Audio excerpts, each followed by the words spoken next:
बढ़ते हैं, कुछ और स्टॉक्स और सेक्टर्स पर चर्चा करते हैं। हिंदुस्तान जिंक और वेदांता दोनों ही स्टॉक्स आज फोकस में है। कुछ न्यूज़ फ्लो है। हिंदुस्तान जिंक को एनसीएलटी से अप्रूवल मिली है कि जो रिटेन्ड अर्निंग्स में फंड है वो ट्रांसफ़र किए जा सकते हैं और डिविडेंड का ऐलान अब कंपनी कर सकती है।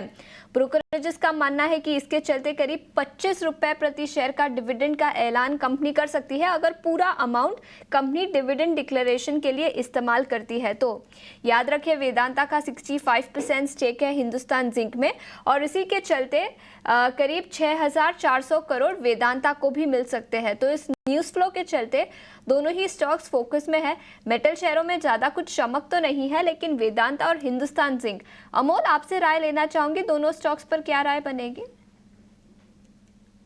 जी, आपने बिल्कुल सही कहा कि मेटल स्टॉक में ज्यादा चमक नहीं है, बट यहाँ से आने के चांसेस है। एज अ इंडेक्स भी काफी टूट चुका है और मार्केट टेक्सचर ओवरऑल बुलिश रहता है, तो मेटल स्टॉक भी आने वाले दिनों में कंट्रीब्यूट कर सकते हैं। अगर हम हिंदुस्तान जिंक के बारे में बोलते तो बड़ा करेक्शन हुआ है या टाइट रेंज बोल सकते हैं, एक नैरो रेंज हुआ है। ऑलमोस्ट 4 या 5 वीक में स्टॉक एक ही रेंज में ट्रेड हो रहा है।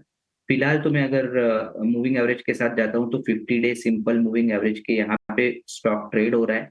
रिवर्सल के लिए ड्यू है। आई थिंक 670 आने वाले दिनों में इंपॉर्टेंट लेवल रहेगा। अबव 670 होता है तो एक टेक्निकल रिवर्सल फॉर्मेशन होने के चांसेस यहाँ से दिख के आ रहे। फिलहाल तो नॉन डायरेक्शनल है। अबव 670 उसमें एक्टिविटी बढ़ सकती है। दूसरा, अगर मैं देखता हूँ वीडीएल का आपने बात किया था, वो भी सिमिलर फॉर्मेशन है। ऊपर में 480 का एक रेजिस्टेंस है जो कंसिस्टेंटली वहां पे सेलिंग प्रेशर बढ़ता है, और नीचे में अगर हम देखते हैं तो 440 के आसपास स्टॉक सपोर्ट तो ले रहा है, बट बड़ा बड़ा रिवर्सल नहीं देखने को मिल रहा है अभी के लिए। अगर मैं देखता हूँ तो 50 डे और 20 डे दो सिंपल मूविंग एवरेज इमीडिएट में काम करेंगे, और 470 आने वाले दिनों में एक इम्पोर्टेंट लेवल रहेगा। उसके ऊपर अगर स्टॉक सस्टेन होता है तो आने वाले दिनों में एक टेक्निकल रैली फ्रेश देखने को मिल सकती है। बिल्कुल, तो ये राय थी मेटल काउंटर्स पर। हिंदुस्तान और वेदांता दोनों, हिंदुस्तान जिंक और वेदांता दोनों ही स्टॉक्स आज फोकस में है।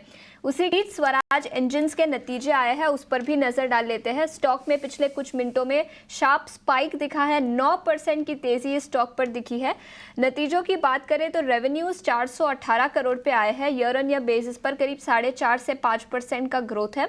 मार्जिन्स की बात करें तो 13.9% फ्लैट रहे हैं margins year on year basis पर, और प्रॉफिट 43 करोड़ पर आया है, तो करीब 5.5 से 6% का ग्रोथ प्रॉफिटेबिलिटी के फ्रंट पर भी दिखा है। तो नतीजे काफ़ी अच्छे रहे, अनुमान से बेहतर रहे, जिसके चलते स्टॉक में 8.5 से 9% की तेज़ी दिखी है। वैशाली, चार्ट्स पर क्या राय बनेगी स्वराज इंजन्स पर?